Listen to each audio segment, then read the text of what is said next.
बिस्मिल्लाहिर्रहमानिर्रहीम, अस्सलाम वालेकुम, hi everyone, hope you all are doing well. My name is Hasan Raza and welcome to my YouTube channel. आज की video हमारी सोलर पैनल्स की इंस्टॉलेशन के दरमियान होने वाली गलतियों के बारे में कि जो सोलर सिस्टम इंस्टॉलर्स हैं वो जो गलतियां करते हैं और जो सोलर सिस्टम इंस्टॉल करवाने वाले होते हैं वो कैसे अपनी पैसे बचाते हुए काफ़ी गलतियां करते हैं।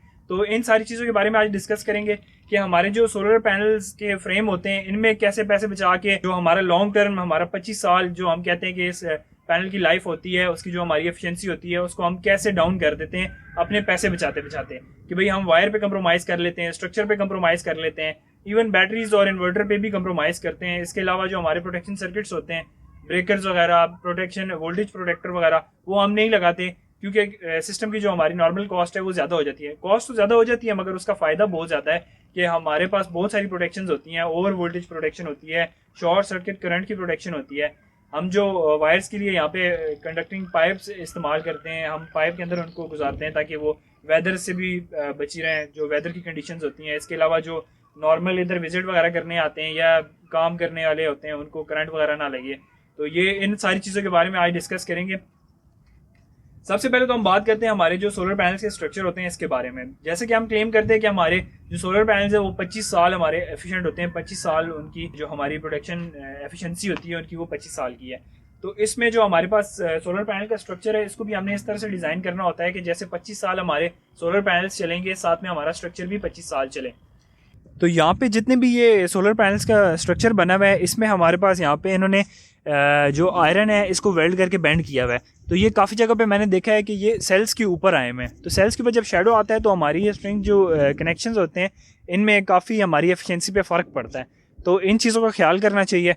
अभी यहाँ पे कस्टमाइज स्ट्रक्चर बनाया गया है मगर यहाँ पे जो हमारी ये वॉल है इसका शेडो अभी भी पड़ रहा है इस पर। तो ये काम नहीं होना चाहिए भाई। अभी जब हम कस्टमाइज स्ट्रक्चर बनवा रहे हैं तो हम यहाँ पे इसको थोड़ा सा ऊपर करके इस दीवार की हाइट दे सकते थे। स्ट्रक्चर को मजबूत करने के लिए नीचे जैसे राउल बुल्ट लगाए गए हैं मगर यहाँ पे कंक्रीट वगैरह नहीं की गई। चलें अभी तो इतनी हाइट नहीं है, पीछे दीवार है वो इसको कवर कर रही है, मगर अगर इसको प्रॉपर इंस्टॉल करना था तो इस दीवार है इस तक इस स्ट्रक्चर की हाइट होनी चाहिए थी। सिस्टम इंस्टॉल्ड हुए हुए 3 साल हो चुके हैं और ये पैनल्स जो यहाँ पे इस्तेमाल किए उनकी क्वालिटी आपके सामने है। ये देखें यहाँ पे इसका जो हमारा जंक्शन बॉक्स है ये पैनल से हट के नीचे हो चुका है। सोलर पैनल जब हम चूज़ कर रहे होते हैं जो हमारे पास अच्छे पैनल आते हैं वारंटी के साथ उन पैनल्स को इस्तेमाल करना चाहिए। हमारे पास आजकल 4 कंपनीज़ के जो हमारे पास सोलर पैनल आते हैं वो अच्छे ब्रांड्स हैं और उनकी अच्छी परफॉर्मेंस आती है, जिनमें लॉन्गी कंपनी के सोलर पैनल्स हैं, ट्राइना के हैं, जे सोलर के सोलर पैनल्स हैं और इसके अलावा कैनेडियन सोलर के।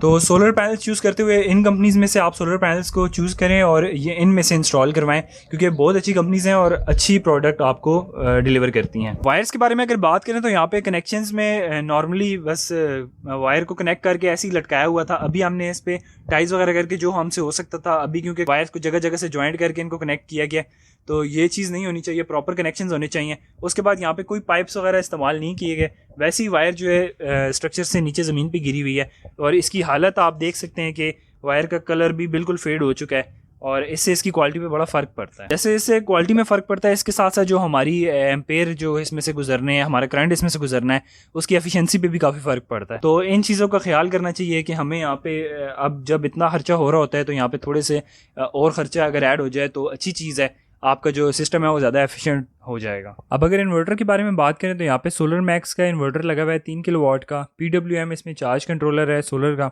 इसके साथ हमारे पास जो PWM टेक्नोलॉजी है इसमें हमारे पास वोल्टेज रेंज जो DC इनपुट है सोलर पैनल्स की वोल्टेज की वो काफ़ी कम आती है, जिसकी वजह से हम यहाँ पे पैरेलल में सोलर पैनल्स को इंस्टॉल करते हैं। तो अब लेटेस्ट इन्वर्टर्स जो आ रहे हैं उनमें MPPT चार्ज कंट्रोलर हैं सोलर के, जो कि एक लेटेस्ट टेक्नोलॉजी है। उसमें वोल्टेज रेंज भी काफ़ी ज़्यादा आती है और इसके साथ पैनल्स भी ज़्यादा लगा सकते हैं। तो अब जब भी आप सिस्टम लगवाएं तो लाजमी MPPT सोलर चार्ज कंट्रोलर वाला ही इन्वर्टर सेलेक्ट करें। इसके अलावा इस इन्वर्टर को यहाँ पे माउंट किया गया है, इसके कनेक्शंस वगैरह आपके सामने सारी ये वायर्स डायरेक्टली इन्वर्टर की इनपुट और आउटपुट पे लगाई गई हैं। इसके दरमियान में कोई हमारा प्रोटेक्शन सर्किट इंस्टॉल्ड नहीं है। हमारे यहाँ पे कुछ ओवर अंडर वोल्टेज जो प्रोटेक्शंस वगैरह होती हैं वो नहीं लगाई गई।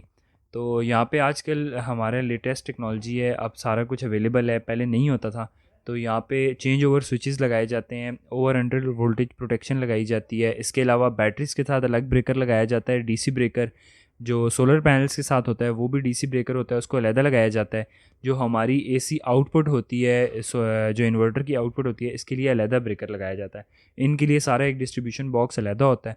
इसमें वोल्ट मीटर होता है, हमें वोल्ट्स का पता लग रहा होता है, हमें एम्पेयर्स का पता लग रहा होता है कि हमारा कितना लोड चल रहा है। ये सारी चीज़ें उस कंट्रोल सिस्टम में होती हैं। तो अब जब भी आप सिस्टम आपने लगवाना है तो ये कंट्रोल सिस्टम जो है, सारा कंट्रोल एंड मॉनिटरिंग सिस्टम, ये आपने लाजमी अपने सिस्टम के साथ इंस्टॉल करवाना है। कोई भी इंस्टॉलर आपका सिस्टम इंस्टॉल कर रहा है, अगर वो ये चीज़ें लगा रहा है फिर तो बहुत ज़बरदस्त बात है। अगर वो नहीं लगवा रहा तो आपने उसको बताना है कि भाई ये सिस्टम लाजमी लगाए हो। बैटरीज़ के हवाले से अगर बात करें तो यहाँ पे हम अभी आए थे बैटरीज रिप्लेस करने के लिए। यहाँ पे इनके पास पहले फोनिक्स की normal lead acid batteries installed हैं, तो इनकी बैटरीज ख़राब हो चुकी थी, तो इन्होंने हमें बुलाया कि हमने बैटरीज चेंज करनी है। तो हम यहाँ पे अभी ओसाका की टाल ट्यूबुलर बैटरीज़ को इस्तेमाल करेंगे, TX 1800 185 एम्पेयर आवर की। तो अगर आपका बजट है और आप सिस्टम नया इंस्टॉल करवा रहे हैं तो आप लाजमी या तो अगर अच्छा बजट है आपके पास तो लिथियम आयन बैटरीज आती हैं उन पे आप जाएं, नहीं तो कम से कम ट्यूबुलर बैटरीज आप लाजमी अपने सिस्टम में ऐड करवाएं। क्योंकि ट्यूबुलर बैटरीज जो हमारे पास होती हैं इनका बैकअप टाइम बहुत ज़्यादा होता है। नॉर्मल बैटरीज के हिसाब से अगर देखा जाए तो ट्यूबुलर बैटरीज जो हमारे पास होती हैं इनकी लाइफ भी ज़्यादा होती है और इनका जो बैकअप टाइम होता है वो भी काफ़ी ज़्यादा होता है। तो अभी हमने ये बैटरीज वगैरह अपने सिस्टम में इंस्टॉल कर दी हैं। यहाँ पे जो हमने बैटरीज रिप्लेस करनी थी वो कर दी हैं। इसके अलावा हमारे कनेक्शंस वगैरह जो सोलर पैनल्स के थे वो हमने रिफ़्रेश कर दिए हैं कि भाई किसी भी कनेक्शन में अगर कार्बन वगैरह है तो उसको क्लियर किया है और दोबारा से उसकी इंसुलेशन टेप से उसको सारा सेट किया है। जो केबल्स हम टाई कर सकते थे वो टाई किए, उनको थोड़ा बहुत रूट बनाया उन सारी केबल्स का। तो ये आज का काम हमारा यहाँ पे कंप्लीट हुआ। मैं यहाँ पे आया था ये हमने बैटरीज यहाँ पे चेंज करनी थी। जब मैंने सिस्टम देखा तो मैंने कहा मैं आपके साथ शेयर करता हूँ, क्योंकि काफ़ी सारे लोग आजकल सोलर सिस्टम इंस्टॉल करवा रहे हैं। तो ये सारी चीज़ें हैं जिनको आपने मद्देनज़र रखना है, और कोई भी इंस्टॉलर किसी से भी आप इंस्टॉल करवाते हैं तो ये सारी चीज़ें आपने उसमें लाजमी ऐड करवानी है।